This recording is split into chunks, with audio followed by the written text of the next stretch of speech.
Hey, hi, hello everybody, and welcome back to my channel. Today, we're gonna be ranking all of the books that I've read in 2023. Obviously, you guys have heard me say this a lot, but I actually picked up reading again in September. So while it looks like I have a lot of books on this list, I also feel like I don't have a lot compared to like other people who do these types of tier ranking videos. But we are going to go ahead and rank all the ones I've read. We are going to include 2 books, which I technically DNF. We're gonna put those on the tier list as well, and then we are going to add in the book that I am currently reading because today is New Year's Eve and I'm hoping I will finish that book or get really close to finishing it tonight before midnight. So we're going to include that in this tier list. So we are going to get started. This is the tier list that I created. I used a template off of Canva because I wanted it to be pretty and I wanted to also make sure that I put in everything correctly and I had it look the way that I want because I'm a little bit of a perfectionist. Anywho, at the bottom, you guys can see all of the books that I read. I put all the little pictures in there and I will move them around as we go through. And at the very bottom right here on the right side, these are the 2 books that I DNF. And this is the book that I am currently reading. I am more than 50% of the way through and I'm hoping to finish that tonight. So we will still rank that on this tier list because technically it counts. And for my tier list, I decided to go with S, A, B, C, D, and F. F tier is basically anything that I have DNF'd. Automatically, these 2 books will go into that category, but we will get there when we get there. S tier, for me, S tier means this is like the best book I've ever read. I'm going to be recommending this to everybody. Yeah, that's what that tier is going to be. A tier means it's amazing. It's also a 5-star read or potentially a 5-star read because what you're going to see here is that I actually read a series of books. So we're going to be playing around that way and I'll be ranking it kind of like as a series as a whole. B tier is also really good, but it's not quite A tier. C, I just felt kind of meh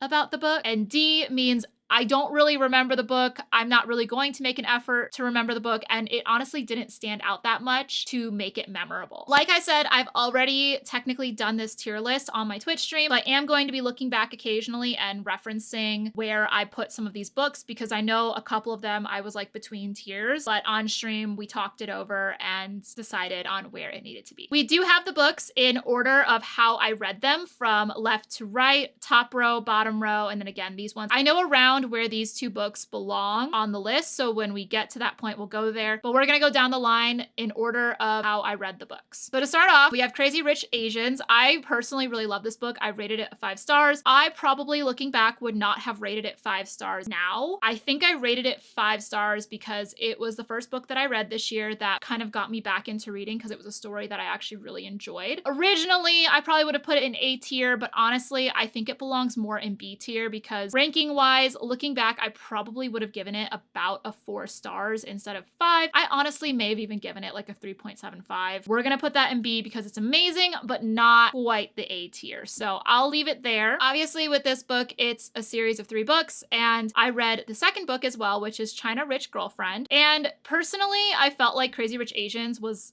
the best one in the whole series. The rest of the books were just kind of there. They didn't really stand out to me. So for China Rich Girlfriend, I'm actually going to put this in C tier. I don't feel like it belongs in B or A tier. The second and third books of the series just kind of went downhill for me and progressively kind of got worse and I didn't really want to continue reading them. And then because I was starting to lose interest in the Crazy Rich Asians series, I picked up Educated by Tara Westover. This was an amazing book. I will forever recommend this to anybody who wants to read it. So it has to be an S tier. This book was recommended to me by my sister-in-law, my other sister-in-law, and a lot of my friends and my husband's friends were recommending this book to me and my husband. I don't know why it took me so long to read it, but when I finally got to it, I was so glad that I actually read it. And now I'm recommending it to literally everybody who could possibly read this book. So it is in S tier because it is superb and I will forever recommend it to literally anybody who asks and people who don't ask. So moving on, we got to the third book of the Crazy Rich Asians series. I started losing interest as the story kept going on. I felt like it was just really dragging. There were a lot of twists and turns and I thought it was still like a cutesy-ish romance story, but I needed to put it in D tier because I honestly don't remember much of what happened in this third book. The first book I can remember because also it was a movie and I have watched the movie, but the second and third books, I don't remember a thing. And then we get to the summer I Turn Pretty. I chose to read this series because it is really popular on Amazon Prime and it has been recommended to me a lot. And I actually heard of this author before. This particular author also wrote the series To All the Boys I've Loved Before, which, as you know, has been made into Netflix movies, and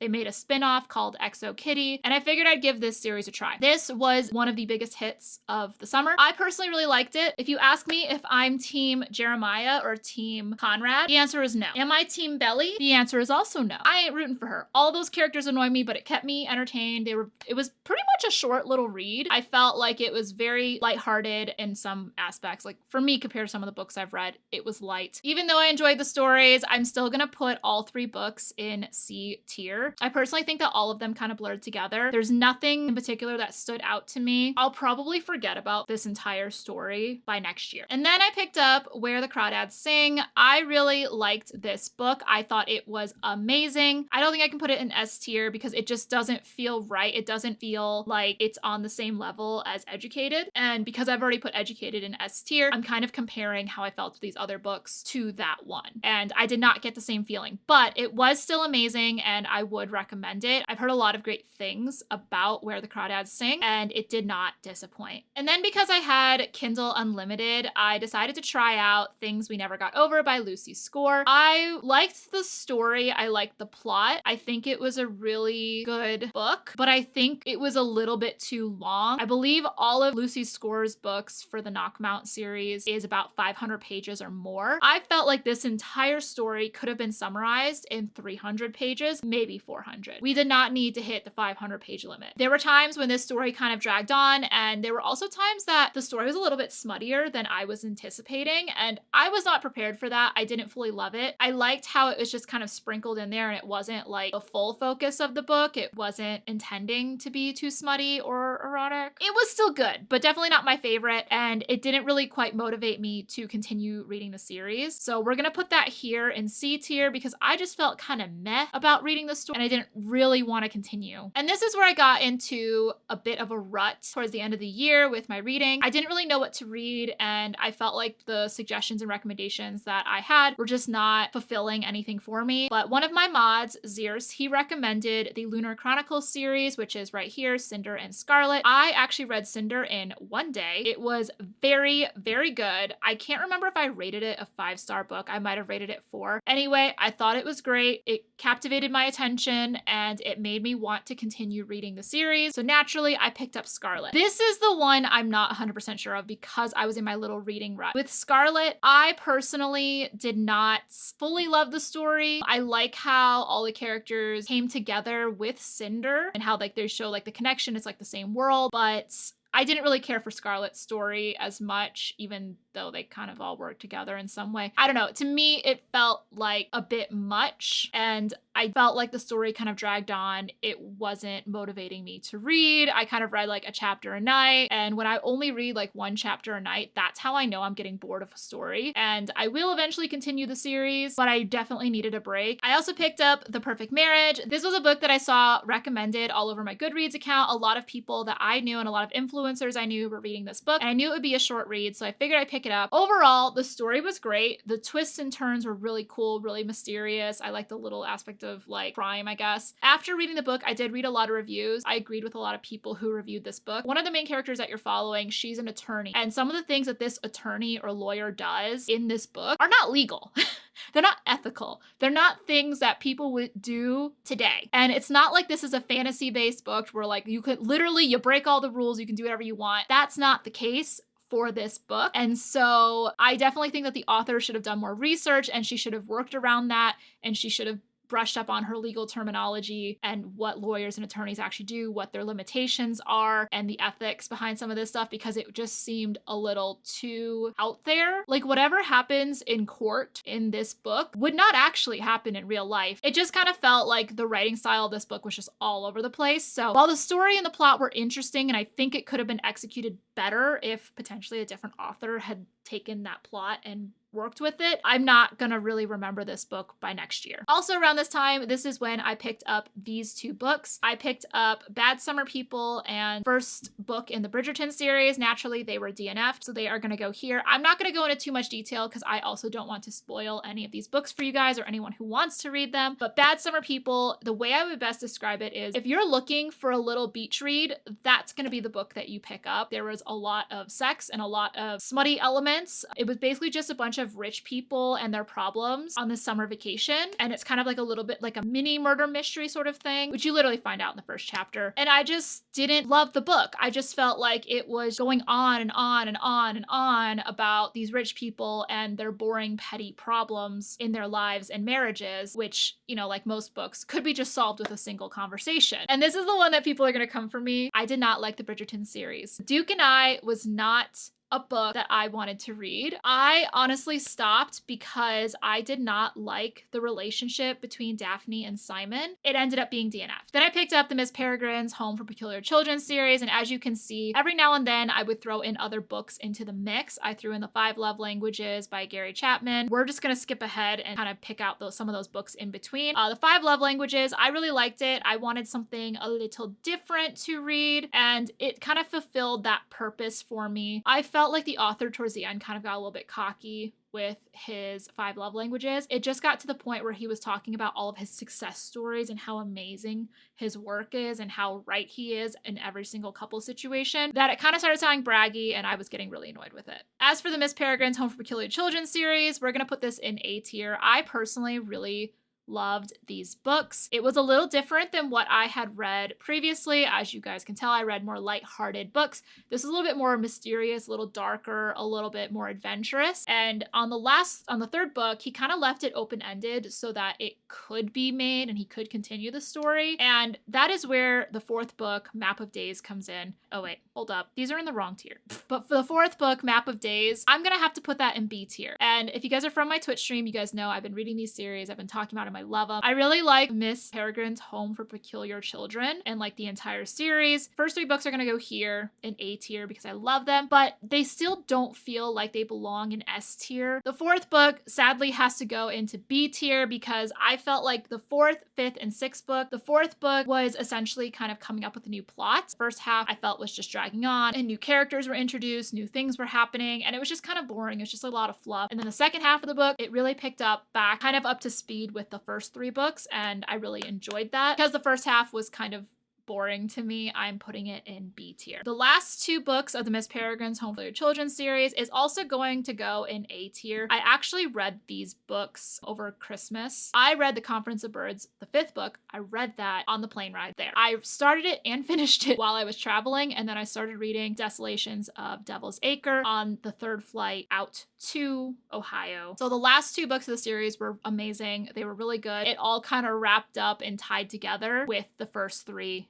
and the last two. I personally really love these books. I would recommend them to people. I also picked up The Ballad of Songbirds and Snakes. I actually went to watch the movie yesterday, and I will tell you, if you are somebody who read the book and is going to watch the movie, there are actually a lot of changes. The general storyline stayed the same, but there are some small details that they made changes to in the movie, which I didn't fully love because I felt like it took away from certain aspects and elements that you find out in the book. The story itself was good. It's a prequel to the Hunger Games, and it talks about President Snow and like his, I guess, like the 10th annual Hunger Games and his involvement in that and how he became a person that find out later in the other Hunger Games books. And while it was a good story, I felt kind of the same way about Map of Days, where first half of the book was very slow. It was a lot of character building, a lot of world building, a lot of background stuff. The second half picked up and was a little bit faster to read. So I'm putting this in B. I love that dystopic society sort of world, but it was so slow to kind of motivate me and get me into the reading. And then we have Tales of the Peculiar, which is referenced a lot in the Miss Peregrine's Home for Peculiar Children series. And it's just a bunch of short stories that the children are constantly reading and referencing throughout the books. I'm going to put that in B tier because I liked it. It was short. It was easy to read. I liked the little tales. I just kind of wish that there were more,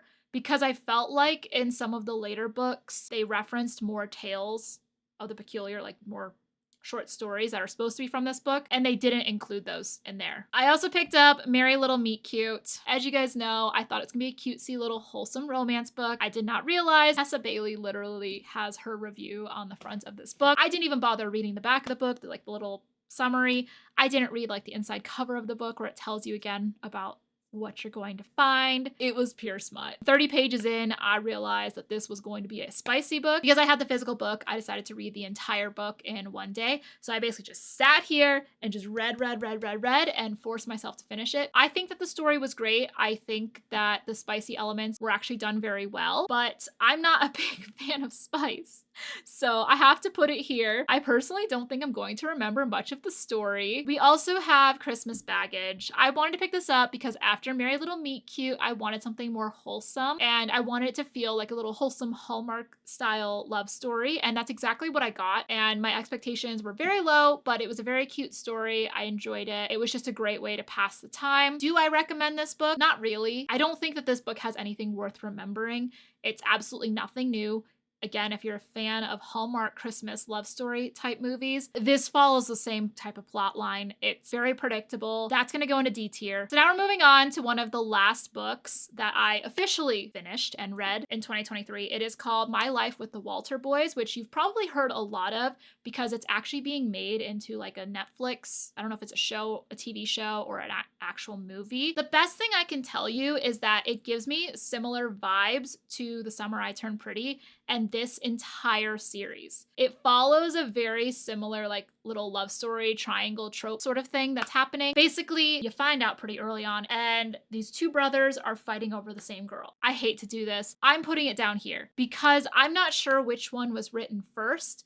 But if The Summer I Turned Pretty was written first, this is just kind of like a knockoff version of The Summer I Turned Pretty in some aspect. Like there are different elements to the stories, but generally the same idea. The first half of the book was very slow to start. It was a lot of explaining who the characters are and explaining their personalities and just kind of like building up who these people are. And with this particular story, you know, it's this girl named Jackie moving to Colorado to live with this family. And this family has 12 children. There are 12 children to get to know in this story, plus the two parents. So that's 14, plus this girl, the main character, Jackie. So that's 15. You have 15 people whose names and personalities and likes and dislikes that you're trying to understand in the first half of this book. I felt like it was a lot. I felt like it was very overwhelming. I think it makes for a slightly interesting story and it adds like a different little twist, but it was very chaotic and very overwhelming for me. The last book I am going to rate is Things We Hide from the Light. I'm not 100% sure yet where I want to put this because it is the second book in the Knock 'Em Out series by Lucy Score. I'm currently reading this. I'm more than halfway through. And the first book, you follow Naomi and Knox and their love story and everything that happens there. This one is kind of a continuation of that story, so you get some more stuff from Naomi and Knox, but you're focusing more on Lena and Nash. And I believe the third book is going to focus on Lucian and Sloane and their love story. Personally, this one is not as interesting to me. It's not motivating me to want to read the third book, kind of like the first one. I just want to give it a try because I still have Kindle Unlimited and this is available on Kindle Unlimited. So I'm going to finish the book, but I'm probably not going to continue the series. So I'm going to put it here in D category because I just don't feel like I'm loving the story. The writing is great. And again, like the last book, it's about 530 something pages. I feel like this all could have been summed up a lot quicker. We don't need to make books longer just for the sake of making them longer. I really hope that you guys enjoyed this video. If you guys like this type of video, give me a thumbs up and let me know in the comments. Feel free to comment on any of the books that I read, how you felt about them, if you read them as well. And don't forget to also click subscribe and the notification bell so that you are notified every time I post a new video. As I've told you guys before, I am